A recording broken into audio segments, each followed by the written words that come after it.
Hello everyone, welcome to the online classes. Today we shall study the 6th chapter of Vistas. The name of the chapter is On the Face of It, written by Susan Hill. On the Face of It is a play featuring an old man and a small boy meeting in the farmer's garden. Both suffer from physical impairment, but Mr. Lamb, the old man, takes the life as it comes to him, while the young boy Derry, short for Derek, is very withdrawn and defiant. The meeting turns out to a boon for Derry. Mr. Lamb is able to give him hope and the ability to see the bright side of life. ये कहानी दो लोग इसमें पात्र हैं, तो जो इसमें वृद्ध इंसान हैं, दोनों क्या हैं बच्चों, स्पेशली एबल्ड हैं. तो जो वृद्ध इंसान है वो जिंदगी उनके पास जिस तरीके से आती है वो उसको एंजॉय करते हैं, जबकि जो छोटा लड़का है वो काफी क्या है, इन्फीरियरिटी कॉम्प्लेक्स का शिकार है. तो इसमें मिस्टर लैम्ब उसको जीने की राह दिखाते हैं. There are two main characters in the story. Mr. Lamb, he is an old cripple who enjoys life despite his handicap. And Derry, he is a 14-year-old boy with one side of his face disfigured in an accident. Let's overview the chapter. Both Mr. Lamb and Derry are physically impaired and lonely. Mr. Lamb is an old man. He lost his leg in the war and now he has an artificial leg. He lives in a large house with a big garden.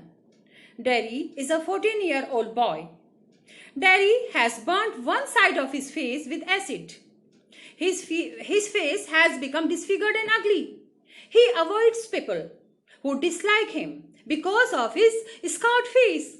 He wants to lead a lonely life, so people may not stare at him. तो mister lamb और dairy दो हैं इसमें, और जो mister lamb हैं war में उनका एक पैर समाप्त हो गया है और वहां पर आर्टिफिशियल पैर उनका लगाया हुआ है. और जो डेरी है, जिसको डेरेक भी कहा गया है, उसका एसिड से एक साइड का चेहरा जल गया है, वो डिसफिगर्ड हो गया है, अगली हो गया है. लेकिन जो मिस्टर लैम्ब हैं वो फुल ऑफ कॉन्फिडेंस हैं और वो अपनी लाइफ को काफी स्वाभाविक तरीके से जीते हैं, जबकि डेरेक ये इन्फीरियरिटी कॉम्प्लेक्स का शिकार है और ये लोगों को अवॉइड करता है और अकेले में रहना पसंद करता है. उसको लगता है कि जो सामान्य लोग हैं वो उसको घूर रहे हैं. One day he crosses a distance of 3 miles and find an empty garden. एक दिन जब काफी लोगों की भीड़ भाड़ नहीं होती है, शाम हो जाती है, तो वो 3 किलोमीटर चलता है और एक उसको खाली बगीचा मिलता है. वो वहां चला जाता है. He climbs over its walls and comes in. Mr. Lamb, the owner of the garden, saw Derry climbing over the wall. अब उस बगीचे का मालिक कौन है? मिस्टर लैम्ब है. मिस्टर लैम्ब कौन? जिनका एक पैर क्या है? आर्टिफिशियल है. He asked Derry if he came to steal crab apples. Derry is surprised to hear the voice of a man. तो वो उससे पूछते हैं कि क्या तुम यहाँ मेरे बगीचे में सेब चुराने आए हो? तो डेरी को तो बहुत एकदम से सरप्राइज हो जाता है वो, क्योंकि उसको तो लगा था कि ये बगीचा खाली है. क्यों खाली है बच्चों? क्योंकि उसको लोगों के बीच जाने में झिझक होती है, क्योंकि उसका आधा चेहरा क्या है, बिल्कुल जला हुआ है, और वो उसको खाली बगीचा समझ के ही अंदर आया है. Because he thought it an empty garden. There is an interaction between Derry and Mr. Lamb. अब इन दोनों के बीच में काफी देर तक बातें होती हैं. Though it was short, but it has a deep impact on Derry and changes his life. तो उनकी ये जो पहली मुलाकात है, ये डेरी के ऊपर इतना ज्यादा प्रभाव छोड़ती है कि ये डेरी के जीवन के जीने के नजरिए को ही बदल देती है. Derry is afraid of people who are afraid of him when they see his ugly faces. तो लोग डेरी को देख के डरते हैं क्योंकि उसका चेहरा डिसफिगर्ड हो गया है, तो उनको देख के डेरी भी घबराता है. Dairy tells the instances of insensitive people who wanted that he should be confined with in the walls of the hospital. तो डेरी मिस्टर लैम्ब को बताता है उन संवेदनाहीन लोगों के बारे में जो ये चाहते हैं कि मैं कहाँ रहता, मैं अस्पताल के अंदर ही रहता.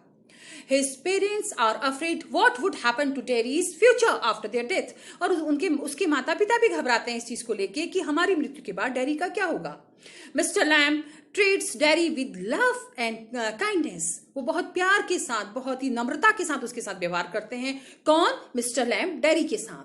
Through simple example, Mr. Lamb points out to Derry that people have other things to do than staring at him, वो उसको बताते हैं कि लोगों के पास और भी काम है, तुम्ही को घूरने का काम नहीं है. Daddy should not bother about what people से, और उससे कहते हैं कि तुम्हें तो इस चीज की परवाह ही नहीं करनी चाहिए कि लोग तुम्हारे बारे में क्या कहते हैं. Mr. Lamb tells Derry a story of a man who was afraid of everything in the world. वो उसको एक कहानी बताते हैं जिसमें एक इंसान था जो सब चीजों से डरता ही रहता था, दुनिया में हर चीज से डरता था.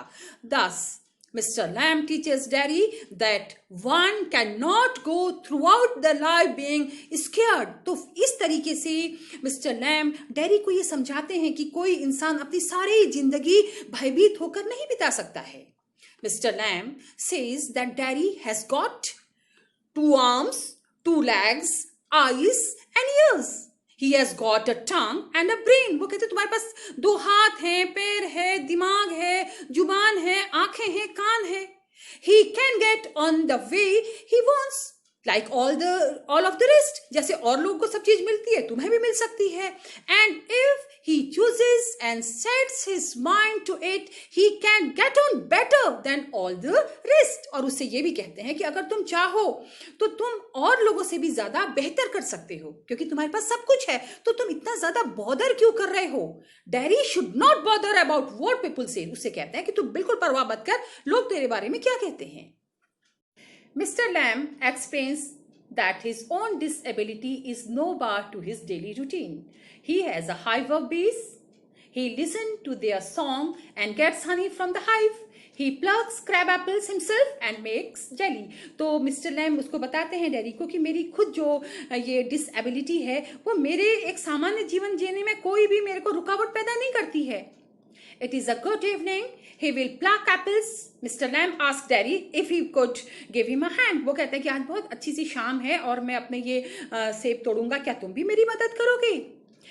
Derry goes to his home which is 3 miles away. तो वो 3 किलोमीटर 3 miles जाता है, अपने घर जाता है. In spite of his mother's objection, Derry comes back to help mister lamb. और अपनी माँ की ऑब्जेक्शन के बावजूद भी डेरी जो है मिस्टर लैम्ब के पास मदद करने के लिए आता है.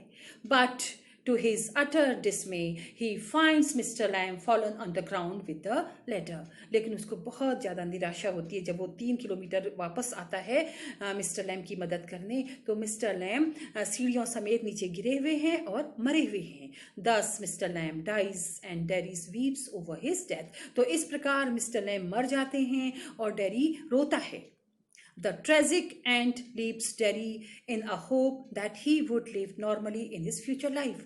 यद्यपि मिस्टर लैम्ब मर जाते हैं लेकिन वो एक आशा की किरण डेरी के अंदर छोड़ जाते हैं. क्या आशा की किरण? अपनी जीवन को नॉर्मली जीने की. Derry has lost his only friend and he begins to cry. Mr. Lamb was able to do what he has been trying. He has taught Derry how to live. तो देखो बच्चों, यहाँ पर 2 विरोधाभास है. मिस्टर लैम्ब गिर गए हैं और मर गए हैं, ट्रेजिक एंड, बट एक होप उन्होंने किसके अंदर पैदा कर दी है? डेरी के अंदर. क्या होप है? हाउ टू लिव, कॉन्फिडेंस के साथ कैसे जिया जाए. Actually, people with some physical disability or impairment are often pitied and ridiculed by others. This makes them develop a sense of inferiority. They form a shell around themselves and begin to lead a lonely life. But we must give them due respect and thus motivate them to feel at par with the others in society. We must make them aware of the innumerable opportunities available to them and bring a ray of hope in their lives. This brings us to the end of the chapter. Keep learning, keep practicing. Thank you.